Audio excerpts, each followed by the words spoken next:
እሁድ አመሻሽተን አዲስ አበባ ገባን። ከእንደዚህ አይነት ቆይታ መልስ እንደ ክረምት ጩልሌ እስከ በጋ የሚያዘልቀኝን ስንቅ በልቤ እንደቋጠርኩ ሁሉ ዋስትና ይሰማኛል። ለሰው ልጅ ያለኝ ፍቅር የወትሮውም የክቱም ወጥቶ በመላ ሰውነቴ ይከለበሳል። በመንገዴ የሚያጋጥሙኝ አከታኮሪዎች ሰዎችን ከማጸየፋቸው በፊት በመጫሚያ እያጠፋው አልፋለሁ። አስፋልት መካከል የገቡ ድንጋዮች በመኪና ጎማ ተፈናጥረው በሰዎች ላይ ጉዳት ከማድረሳቸው በፊት በኃላፊነት ወደ ዳር እላቸዋለሁ። ጉድባዎችን አፈር በጫማዬ እየጋፍኩ እደለድላለሁ። ዓለም ስር እንደ ሸማ ተነጥፌ መጥፎ ነገሮቿን ሁሉ አጥልዬ ባስቀርላት ምርጫዬ ይሆናል። የጉዟችን መልስ የተጠናቀቀው በእኔ ላይ የተሳቀ ነበር። ለካንስ ማታ በስካር ሁሉንም እያገላበጥኩ ስስም ነው ያመሻሁት። ሊንከንን፣ ይልፋሸዋን፣ ሂሳብ ክፍሏን፣ ደምለውን፣ የክበቡን ሰራተኛ፣ ሾፌሮቹን ሁሉንም ሳምኩ። ለታዳሚዎቹ መሳቅ ያደረገኝ ግን የፍየሏን ቆዳና የሂሳብ ክፍሏን ቦርሳ መሳሜ ነበር። ይሁን ይሳቁ፣ ይፍነክነኩ፣ ምን አለ። ቀን ቀን እንዳልበሰለ ቅል ሰማይ ላይ የሚንጠለጠለው የቂርቆስ ቤተክርስቲያን ማታ በዳስተር እንደወለወሉት የጠመኔ ስዕል ከአካባቢው ጥቁር ሰሌዳ ላይ አይታይም። የተዘረጉት የጨርቆስ ቤቶች በየወጋግራቸው ውስጥ ሲታዩ አንዳንድ ትናንሽ ኮከብ ከሰማይ ላይ ሰርቀው ያስቀመጡ ይመስላሉ። የሴተኛ ዳሪው ሰራዊት እንደ ዘበት ኪዮስክ ለመቆሚያ ብቻ የተዘጋጁ በሚመስሉት ቤቶች ደጃፍ ላይ በተጠንቀቅ ተጠግተዋል። ከየጠጅ ቤቱ በመጠጥ ኃይል የነፈረ ትንፋሽ ይተማል። እንደ የጠጅ ቤቶቹ ብዛት ቢሆን መላ ጨርቆስ በእንፋሎት የበሰለ ህብስት በመሰለች ነበር። ካቴና ጠጅ ቤት፣ ጫንቃዬ ጠጅ ቤት፣ ሹልክልክ ኬሬዳሽ ጠጅ ቤት፣ ውሻ መግደያ ጠጅ ቤት። የከሰረ ቦርጭ መስላ የተንጠለጠለችውን ጨምዳዳ ቦርሳዬን ይዤ አቆራረጥኩኝ። የማማ ትርፌ ቤት መብራት አልበራለትም። ቀን እንደወጡ አልተመለሱም ማለት ነው።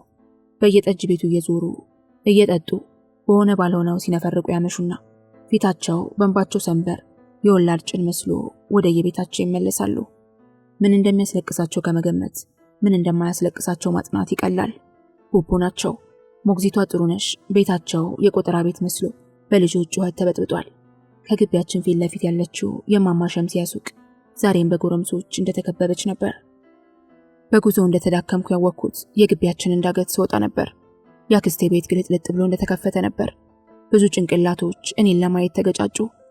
ስልክ ደውዬ የሄድኩበትን ባለመናገሬ አገር ምድሩ ሲጨነቅ የቆየ መስሎኝ የተፈላጊነት ቅንጣት እሳት ከውስጤ ቱግ ብላ ሙቀት ለቀቀችብኝ። ወደ ውስጥ ስዘልቅ ድፍን ጨርቆሶች አክስቴን ከበዋየሁ። እማማ ጥሩነሽ እንኳን ተሞግዛች ልጆቻቸውን እያስለቀሱ እዚሁ ኖረዋል። እማማ ትርፌና አክስቴን ለመለየት ተሳነኝ። ደነገጥኩ። በመጀመሪያ የክቴ ትውስታዬ ውስጥ ብቅ አለች። የጓዳው መጋረጃ እንደወትሮው ግጥም እንዳለ ነበር። አክስቴ እኔን ስታይ ማልቀስ ጀመረች። ዘመናዊም አክስቴን ተከትላ ፊቷን በቅጡ ሳትሸፍን መነፍረቅ ያዘች።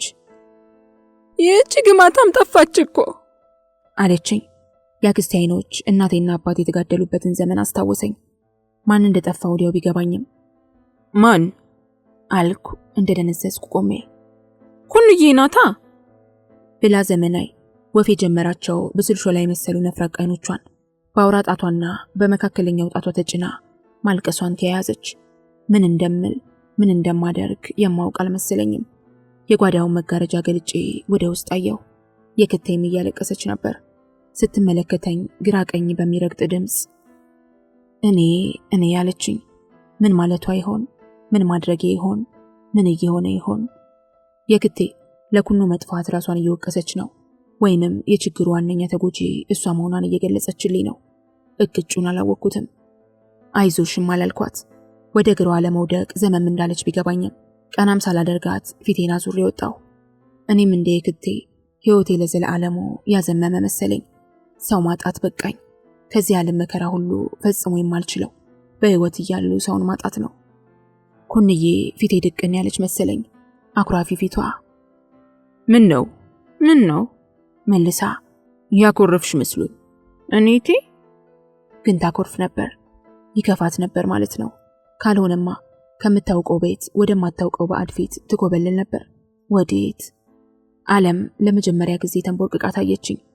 ወደ ፈለጉት አቅጣጫ ቢኳትኑ መድረስ የሌለበት ህልቆ መሳፍርት መንገድ። ወዴት? ኢየሱስ ከሚጠብቀው መንጋ አንዲቷ አገልገል ጠፋች። ስለምን እርሷን ለመሻት መንጋውን ትቶ ተመለሰ?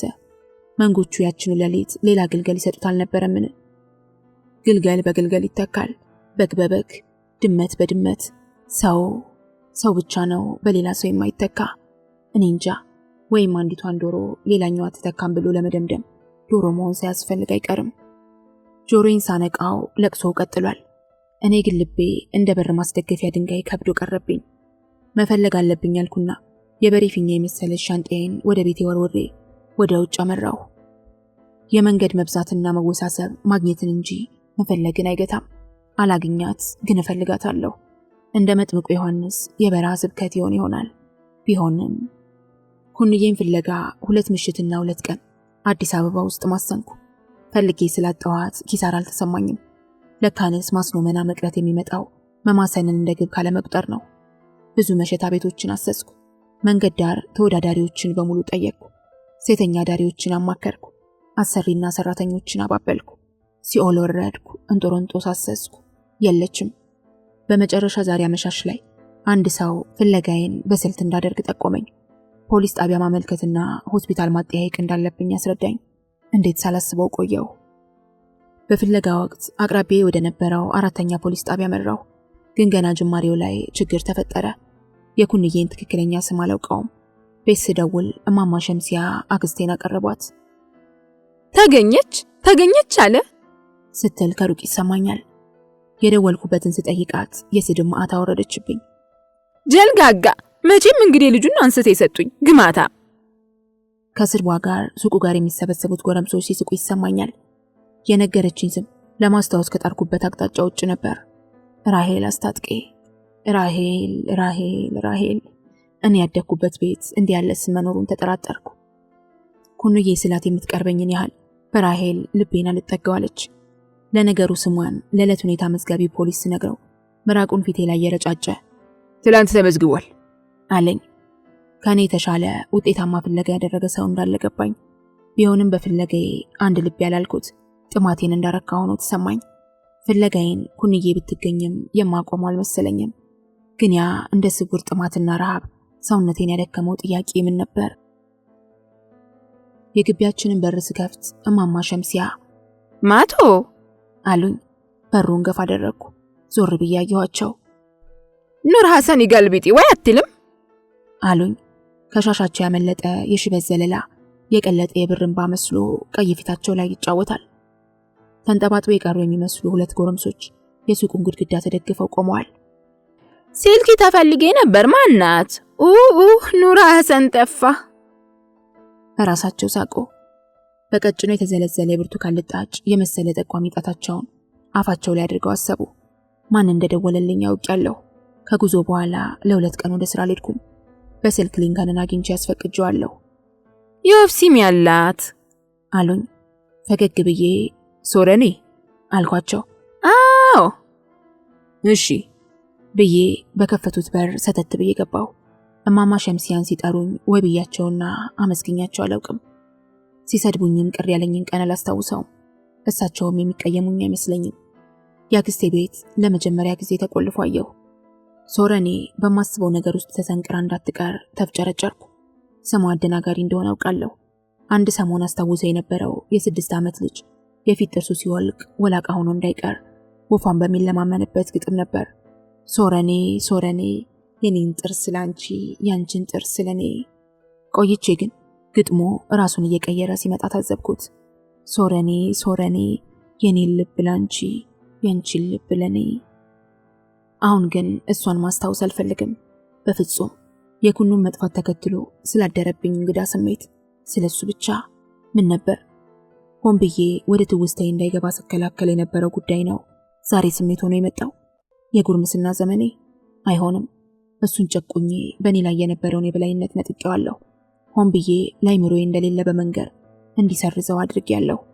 እኔ የማስበው እናትና አባቴ ገና ልጅ ሳለሁ በማላውቀው የፍቅር ምክንያት እንደተጋደሉ ነው። ግን እኮ አድጌ አግኝቻቸዋለሁ። ከዚያ በኋላ ነው የተጋደሉት። አዎ እናቴን ጠንቅቄ ያውቃታለሁ። ነገር ግን ለረጅም ዘመናት እንደማይፈለግ ዕቃ ወደ አንዱ የአእምሮዬ ስርቻ ውሽቄያታለሁ። በእርግጥም ተፈጥሮ የሰጣትን ቅርጽና ስፍራ ነጥቄ የማይመጥናትና የማትታወስበት አንዱ የአእምሮዬ ክፍል ውስጥ እስከ ዛሬዋ ቀን ቆይታለች። እውነቱን ለመናገር እንደ ድል ሆኖ እናቴ አትስማማኝም ነበር። ባህሪዋ ልዩ ነው። ድንገት ቱግ ማለት መለያዋ ነው ማለት ይቻላል።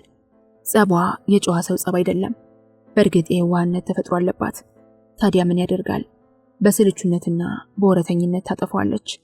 የምታደርገውና የምትናገረው ሁሉ ያክስቴ ግልባጮች ነበሩ። ያም ሆኖ አልጠላትም። እናትህን አትበሉኝና ሲበዛ ነገረኛ ሴት ናት። ካትንኩኝ ባይነቷ ብዛት ሰው ብታጣ ከመንደሩ ዶሮዎችና ድመቶች ጋር በቁም ነገር ትጣላለች። ለማጋነን አይደለም። አንድ ጊዜ ከአንድ የጎረቤት አውራ ዶሮ ጋር እልህ ተጋብታ እየጠበቀች ስትጣላው እንደነበር ትዝ ይለኛል። በዚህ መካከል ታዲያ አባቴ ጢሙን እየላጨ ወይንም ከረቫቱን እያሰረ አንቺ ልጅ በቃሽ ይላታል። እናቴ አባቴን ስታይ ትሽቆጠቆጥ ነበር። አባቴ ፊትና ሌላ ቦታ ፍጹም የተለየች ነበረች። አባቴ ፍጹም የተረጋጋ ነው።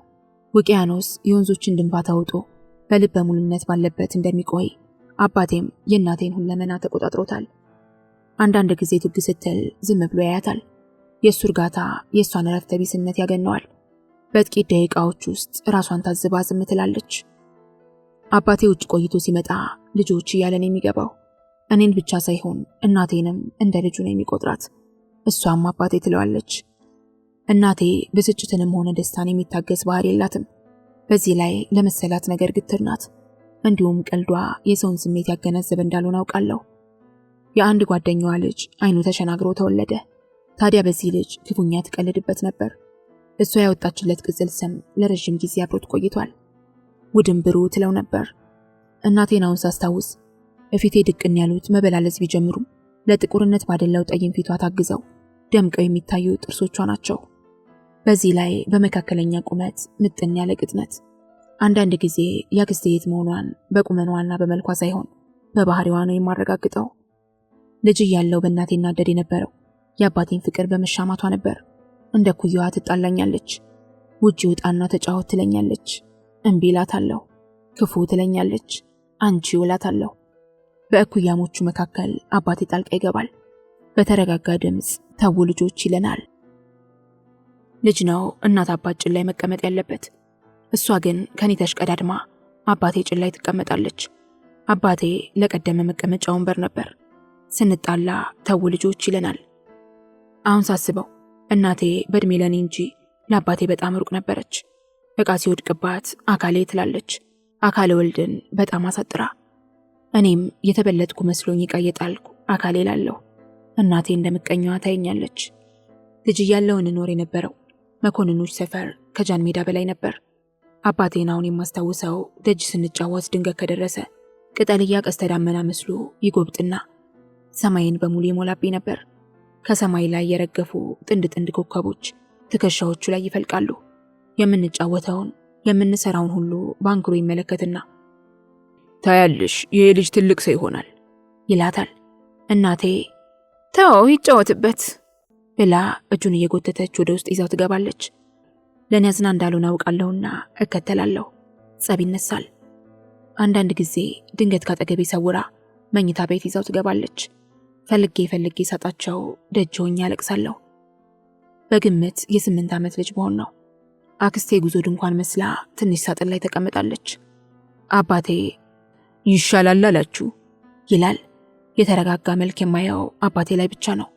እናቴና አክስቴ ይቅበዘበዛሉ። አዎ ምርጫችን እሱ ነው ትላለች እናቴ። ለሱም ቢሆን እትዬ እናት ማለት ናት። ኦጋዴን ወስደን አደጋ ላይ ከምንጥለው አንተ ወደ አዲስ አበባ እስከምትለወጥ እዚሁ ይቆይ። ምን አለ አንቺም እዚሁ ብትቆይ አለ አባቴ። አይሆንም፣ ካንተ ተነጥዬ አንዲት ቀን እዚህ አልኖርም። የልጅ ንጭንጭ አይነት አሳየች። ውሳኔዋ አባቴን ከኔ ነጥሎ የመውሰድና ፍቅርን ያለማጋራት ፍላጎቱ አካል እንደሆነ አድርጌ ወስጄዋለሁ። ያኔ ለኔ ኦጋዴን ከመኝታ ቤታችንና ከዕቃ ቤታችን የራቀ ምስል አልነበረውም። አባቴ ሲተጋግዝ ቆይቶ ይሄ ሽማግሌ እኛን እሳት ማጥፊያ ማድረጉ ነው አለ። እስቲ ፖሊስ አትናገር አባት አለች እናቴ። ለመጀመሪያ ጊዜ ተጨንቃና ሰግታ ያየኋት ያኔ ብቻ ነበር። ከብዙ ረብሻ በኋላ አክስቴ ይዛኝ ሄደች። እናቴ ደጋግማ ክፉ ትለኝ ነበር። ያኔ መሰለኝ እኔን አርቀው እናቴና አባቴ በር ዘግተው ሊቀመጡ ነበር። አቅጣጫ ሳልመርጥ ወደ ቤቴ ለመመለስ ስሞክር ብዙ ጊዜ ጠፍቻለሁ። ከዚያ በኋላ በዚያ ቤተሰብ ላይ የሆነው ነገር በረጅም ዓመታት ውስጥ ካልጠበቅኩት በጣም ጥቂት ነበር። አባቴ ኦጋዴንና ባሌ አካባቢ በንጉሠ ነገሥቱ ላይ የተነሱትን አመጾች በኃይል ለማስቆም ሲሰራ ቆየ። ይህ ሁሉ ሲሆን እናቴ ያልተለየችውም ነበር። በመጨረሻ ፋታ የማይሰጠው የሶማሌ ጦርነት ተነስቶ አባቴ ወደ ሐረርጌ ክፍለ ሀገር ዘመተ። እናቴ ወደ አዲስ አበባ የተመለሰችው ጦርነቱ ከተጠናቀቀ ከ3 ዓመት በኋላ ብቻዋን ነበር። እኔ ያየኋት ለአንድ ቀን ብቻ ነበር። አድጌያለሁ። በብዙ ውጣ ወረዶች ውስጥ አልፌያለሁ። እኔን የነጠቀችኝን ነገር እሷ ጋር አጣሁት። ልትጎዳበት፣ ልትጎሳቆልበት ጦሴን ሁሉ ከኔ ይዛ የሸሸች መስሎ ታየኝ። ፊቷ ላይ እንዳነበብኩት ግን እሷ ለኔ የነበራት ስሜት ጥሩ አልነበረም። የወየበ ግንባሯ ላይ በተፈጥሮ ተአምር የመደነቅ መንፈስ እያንዣበበ አደግ አለችኝ። ከዚህ በኋላ አይኖቿ ሲሸሹኝ ቆይቶ ሄደች። አባቴ ምን እንደሆነ እሷም አታውቀውም ነበር። ብቻ ወደፊት ከዘመተበት የተጧጧፈ ጦርነት ወደ ደጀን አልተመለሰም። ጥበቃዋ 3 ዓመት የፈጀ ነበር። ከድል በኋላም የኢትዮጵያ ወታደሮች ያሉበትን የፊት ግንባር ሁሉ አሰበች። ውዷ የለም። በእኔና በሱ መካከል የሚገባ ምን አምላክ ነው በሚል ዘወትር እግዚአብሔርን ትነቅፍ ነበር። ከዚህ በኋላ ኑሮዋ የምናኔ አይነት ሆነ። ቤታችንን አከራይታ ሌላ ቤት ተከራየች። አክስቴ ደጋግማ ትደውልላት ነበር። ስለ እኔ ስታነሳባት እትዬ እሱን እንደፈለግሽ አድርጊው ትላታለች። ስንት ዓመት እንደቆየ አላውቅም። አባቴ ድንገት መጣ። አክስቴ ቤት ሲመጣ ያወቀው ሰው አልነበረም። ሽርጥና ሸሚዝ ለብሶ ግርማ ሞገሱ ተገፎ ቅልጥም ብቻ ሆኖ ነበር። አይኖቹ እንደ ጥንቱ የተረጋጉ አልነበሩም። ስሜቱ የደፈረሰና እርካብ ያልተቆናጠጠ ጋላቢ ሆኗል። እኔ ፈዘዝኩ። አክስቴ እልልታዋን አቀለጠችው። ኩንዬ ምርር ብላ ለቀሰች። አፍታም ሳይቆይ ጨርቆሶች ተሰባሰቡ። ዘፈን ሲጀመር አባቴ ድሮ በማውቀው ግዴለሽነት ተረጋግቶ አልተገረመም። 10 እየተነሳ ከሽርጡ ወገብ ውስጥ የተጣጠፈ ብሮች እያወጣ ይሸልም ነበር። እማማ ትርፌ ጥጉን ይዘው ሲያለቅሱ እንኳን ሸልሟቸዋል። ድንገት መካከል ላይ ሰውን ዝም አሰኝቶ ዲስኮር ብጤ ያደርጋል። ለሰው ሀብቱ ሰው ነው። ወገኖቼ እርስ በርሳችሁ ተዋደዱ። በእጅ ያለ ወርቅ አሉ። ከእናንተ መካከል ሰው ማጣት ምን እንደሚያደርግ ይቀመሳለ? የለም። እኔ ግን ለ10 ዓመት አንድ ቤት ተዘጋብኝ። ሶማሌም ቢሆን በመጣና የሰው ዘር ባየሁል ነበር። ሲሰድበኝ በሰማሁት፣ ሲመታኝ እጁን ባደመጥኩት ል ነበር። ወገኖቼ ከእንግዲህ ሰው ከማጣቴ በፊት ራሴን አጠፋለሁ። ተገቢ አይደለም ወገኖቼ። በሉ ተጫውቱ፣ በሉ ጨፍሩ፣ ሊያችሁ። ያን ቀን ሰው ሲዘፍን ሲጠጣ መሸ። ወደ ቤቱ ለመሄድ ያሰበ ሰው ሹልክ ሹልክ እያለ ብቻ ሆነ። አባቴን ለመሰናበት የሞከረ ሁሉ እኔን የጥላችሁኝ እዚህ ነው ስንጫወት የምናደር፣ ከእንግዲህ በር አይዘጋም እያለ እንቢታውን ባደገኛነት አሳየ። ሰው እየቀነሰ ሲመጣ ግቢ ውስጥ ቁጭ ብለን በሩ ሳይዘጋ ነጋ። እናቴን አክስቴ በዘዴ ይዛት የመጣችው በጠዋት ነበር። አባቴን ስታይ እንደኛ ሳትጠቆም አወቀችው። የግቢዋ ቀበት ስር ፍስስ አለች። ፊቷ ሰይጣን እንደተጠናወተው ግጥጥ ብሎ እንባዋ ያለመደናቀፍ ይፈስ ነበር። ጉልበቶቿ እንደገጠሙ ወደ ጎን ሸብረክ ብላ በአክስቴ ተደግፋ ብዙ ቆየች። ከስቅለት በኋላ ያለውን የማርያምን ስዕል አስታወሰችኝ። አባቴ እንደተበደለ ሰው እናቴ መታ እግሩ ስር እስክትወድቅ ዝም ብሎ አያት። ከሽርጡ ስር ግርር ብለው መሬት ውስጥ የተቀረቀሩ የማዘን እንጨት የመሰሉ እግሮቹን ደጋግማ ሳመች። ጨርቆሶች ከአጥር ውስጥና ውጭ ሆነው እንደ ትርኢት ይመለከታሉ። አንዳንዶቹም በማማ ትርፌ መሪነት ለቅሶውን ያስነኩታል። ከዚህ በኋላ የነበረው የወላጆቼ ሕይወት ምን ሊባል እንደሚችል ግራ የሚያጋባ አይነት ነው። እናቴ አባቴን ከሌሎቹ ነጥላ የብቻዋ ለማድረግ እጅግ ትጥራለች። አባቴ ደግሞ ሰው የበዛበት አካባቢ አቅሉን ስቶ መጨፈርና ዲስኩር ማድረግን እንደወግ ያዘው። ወገኖቼ ከእናንተ መካከል ከሰው እንዲነጠል የተገደደ አለ? ወደ ቤት ከመጣም በኋላ ደጃፍ እንዳይዘጋ አጥብቆ ይከላከላል። የለም የለም፣ ዳግም በሬ በእኔ ላይ ከመዘጋቱ አስቀድሞ ራሴን አጠፋለሁ። እናቴ በወዳጆቹ አስመከረችው። 100 አለቃ ካለወልድ በዚህ ዘመን ደጃፍ ሳይዘጉ መተኛት አደገኛ ነገር ነው። እሺ ይላል አባቴ ለጊዜው። እሺ አሁን እንጫወት፣ ስንጫወት እንደር፣ መለያየት ምን አባቱ። ማታ መልሶ አይኑን የሳት ላንቃ አስመስሎ እናቴ ላይ ያፈጣል። በር አትቆልፊ። ስንት ዓመት እንደምትተኝ ታውቂያለሽ? የእድሜሽ 1/3 60 ዓመት ኖርሽ እንበል። 20 ዓመቱ እንቅልፍና ምሽት። ቤትሽን በራስሽ ላይ ከዘጋሽ 20 ዓመት እስር በራስሽ ላይ ፈረድሽ ማለት ነው። ሰው እንዳያገኝሽ ደጃፍሽን ቆልፈሽ ሰው ዳድ ዳድ ዳድ ዳድ በሶማሌ ቋንቋ ሰው ማለት እንደሆነ ያወቅኩት ዘግይቼ ነው። ታዲያ በሌሊት በር ከፍተን ይዝረፉን፣ ይግደሉን? እናቴ የጥንቱን አባቴ ይመስላለች። ለምንም አይነት ነፋስ እንደማይናወጽ ውቅያኖስ። ራስ ላይ ከርችሞ 20 ዓመት ራስን ከማሰር 20 ዓመት ሰው ከማጣት በሰው መዘረፍ በሰው መገደል ጸጋ ነው። አትዝጊ ልውጣበት። አልጌን ስጭኝ፣ ውጭ አነጥፋለሁ። በቃ ተው አካል ተው።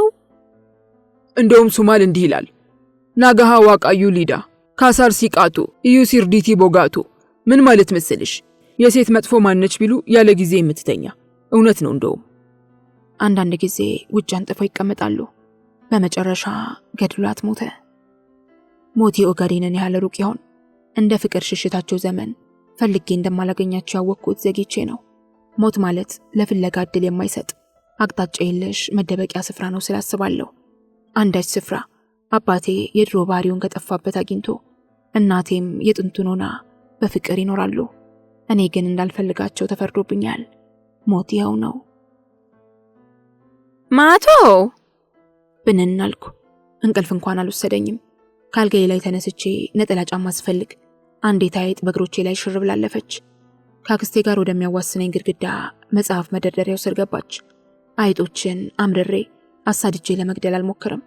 እንደ ስድባችን፣ ንጥቂያችን፣ ፉክክራችንና ራስ ወዳድነታችን ሁሉ አይጥ፣ ቅማል፣ ተዋንና ቁንጫ የአብሮ መኖር ውጤቶች ናቸው ብዬ ስለማስብ ከመበቀል ውጭ መኖራቸው አይከነክነኝም። ማቶ፣ አረ ማቶ! አካልቤ ጫማዬን አጠለቅኩና ወጣሁ። ኑር ሐሰን ይገልቢጤ ወይ አትልም እንዴ አሉ።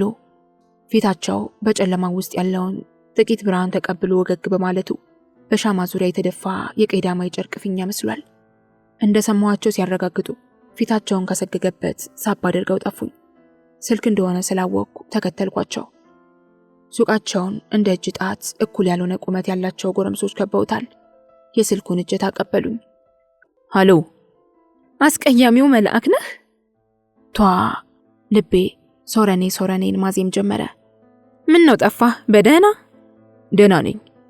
እማማ ሸምሲያ እኔን ከሶረኔ ጋር ጥለው ከትንሿ ሱቅ ጎንበስ ብለው ጠፍተዋል። የት ገቡ? እንዴት? እኔ ደግሞ ያን ቀን ብዙ ስለጠጣህ?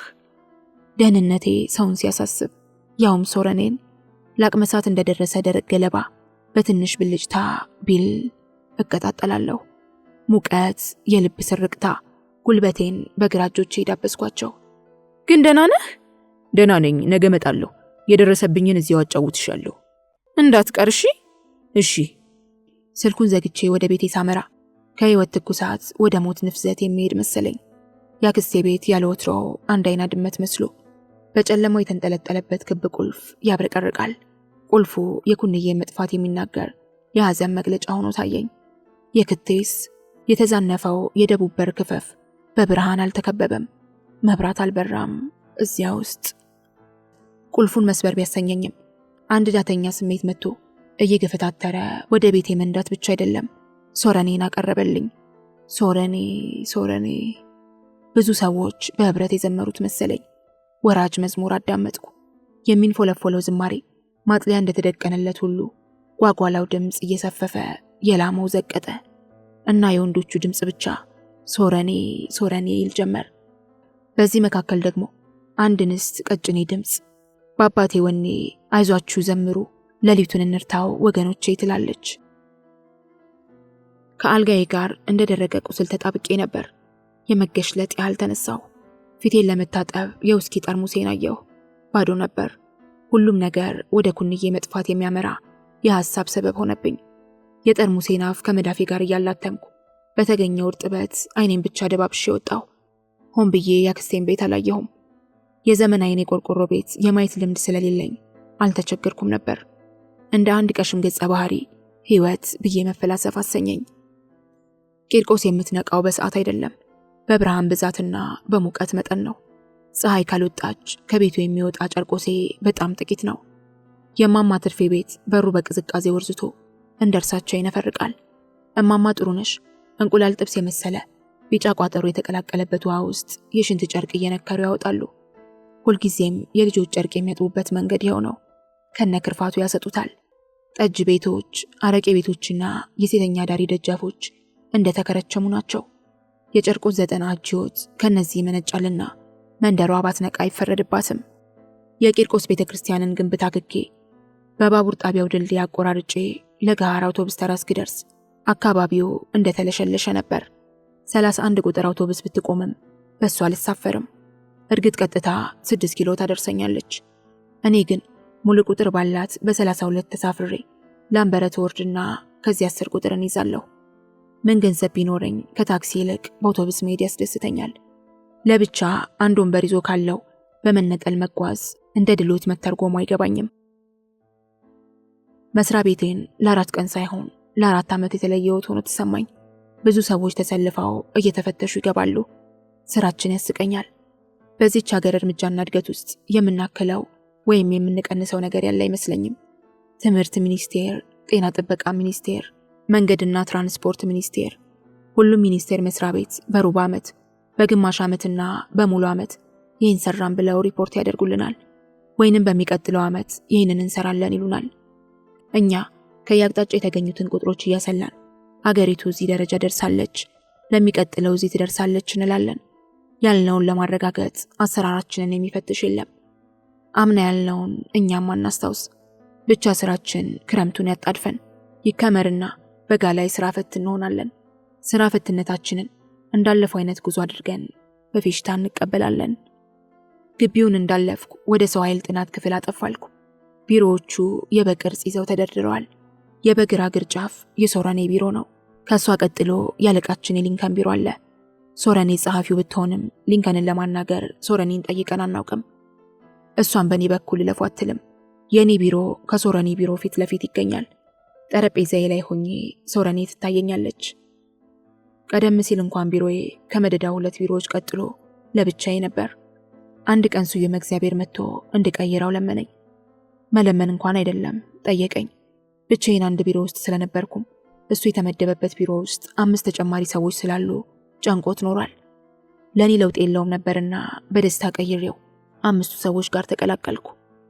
እሱ እኔ ቢሮ ብቻውን ተወሸቀ። ምክንያቴ ስዩም እግዚአብሔርን መተባበር ብቻ እንዳልሆነ ያወቅኩት በኋላ ነበር። የቢሮው ቁጥር 13 ስለነበር ዘወትር በር ስከፍት ቅፍፍ ይለኝ ስለነበር ነው። ተገላገልኩ። የሶረኔ ቢሮ ክፍት ቢሆንም ቀጥታ መሄድ ከብዶኝ ወደ ቢሮ የገባው። መነጽረ ከባዷ ባልቴት ብቻ ቀድማኝ ነበር። የቤቷን ስራ እዚሁ ጨርሳን የምትሄደው። ሹራብ ትሰራለች፣ ጥልፍ፣ ቁጨት፣ አንዳንዴ የመሶብ ስራ ትጀምራለች። በቦርሳዋ መያዝ እስኪቻል አሳድጋ ትታው ትመጣለች። የሶረኔ አበባማ ቀሚስ ወጋገኑ ቢሮዋን ሞልቶ ታየኝ። ይህንን አጭር ቀሚስ ስታደርግ ደስ ትለኛለች። የእግሮቿን ጸጉሮች ተላጭታ ተቸግራ የመጣችው እኔም በስልክ ስለቀጠረች ይመስሉኝ። የተፈላጊነት ብልጭታ እንደ ሰደድ እንጭጭ በእርጋታ እያደገች አካባቢዋን እየዋጠች መላ ሰውነቴን ሞላችው። ስርቅታ ከልቤ የተነሳ አንድ ሰውን ልብ ብሎ ሲያልፍ ሶረኔ ብቅ ብላየች። ስዩም እግዚአብሔር እንደሆነ አልተጠራጠርኩም። አሳዘነችኝ። እኔ የሚሰማኝ የልብ ስርቅታ እሷን የሚሰማት ይሆን? ሶረኔ መለስ ስትል እኔን አየችኝ። አይኖቿ የእናቱን ጡት እንደሳተ የትንሽ ልጅ አፍ ኩም ያሉ መሰለኝ። እንደ ማፈር ብላ አፍታ ካለፈ በኋላ በጭንቅላቷ ጠራችኝ። ያቺ ከባድ መነጽር የምታደርግ ሴት እያየችኝ ነበር። በዚህ ልቤ መስታወት ስር መመልከቷን ሁሌም እጠራጠራለሁ። መነጽሯ ብርሃንን ላለማስገባት የሚታገል አብረቅራቂ የመስታወቶች ድፎ ነው። ወጣው። የሶረኔ ቢሮ እሳት የተቀጣጠለበት ይመስል በቀሚሷ ወጋገን ቀልቶ ነበር። መለስ ብዬ የስዩም እግዚአብሔርን ቢሮ አየሁ። ክፍት ነው። መለስ ስል ሶረኔ በሀፍረት ቀልታ እናትክን ምን ታያለህ አለችኝ። የሰው ገመና ስበዘብዝ የተያዝኩ ያልተሰማኝ። ጉንጯን አቀረበችልኝ። ሳምኳት። እንዴት ግሏል። ጥፍሯን የምትሞርድበትን ስስ ብረት አንስታ ቁጭ አለች። ሞረዱ የሀፍረቷ መጋረጃ መሰለኝ። ሶረኔ ሶረኔ የኔን ልብ ላንቺ ያንቺን ልብ ለኔ በውስጥ ያዜምኩ። ለረጅም ሰዓት ያየውሽ አላየውሽ ወሬ አወራን። ወሬው ከንቱና የማይጨበጥ ቢሆንም ሙቀት ይሰጥ ነበር። ሶረኔ ጥፍሯን እየሞረደች ጸጉሯን በጣቷ በጠር በተን እያደረገች ሊፕስቲኳን እያሳሳች ደግሞ እያደመቀች አወራችኝ። ወሬው በቆፈን ውስጥ እንዳለ አልፎ ያጅ ሙቀት በቁም ነገር ሳይሆን በስሜት ብቻ የሚመዘገብ ነበር። ብዙ ሰዓት እንደቆየን የተረዳሁት ሶረኔ ሰዓቱን ስታስታውሰኝ ነበር። በእርግጥም ሊንከን ሰማያዊ ባህር ዛፍ መስሎ ብዙ ጊዜ ሲመላለስ በወጋገኑ ልብ ብያለሁ። የልፋሿ ድምጿን ከፍ አድርጋ ስታወራ አድምጫለሁ። ከአንድም 2-3 ጊዜ መጋዣው ብቅ ብሎ ተመልሷል። ይሄ ሁሉ ጊዜ ነው በመጨረሻ ደፍሬ የገባሁበት። በምን አፈቀርሽው አልኳት። በአይኖቿ እናትክን ብላኝ ምናምን አንስታ የጥፍሯን ውስጥ ማጽዳት ጀመረች። ንጹህ ቢሆንም ንገሪኝ፣ ይከብድሻል? አይ አለችና በአፍንጫዋ ተነፈሰች።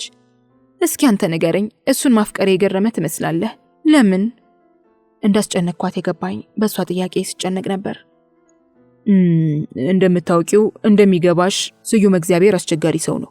ሰው ማቅረብ አይፈልግም። ቢያጠምዱት እንኳን በህይወት መያዝ የሚያስቸግር አይነት ይመስለኛል። ሶረኔ ተከዘች። ተስፋ የሚያስቆርጣት መሰለኝ። ጥፍሯን የምትጎረጉርበትን ብረት መሳይ ነገር ወደ መሳቢያው መልስ አየችኝ።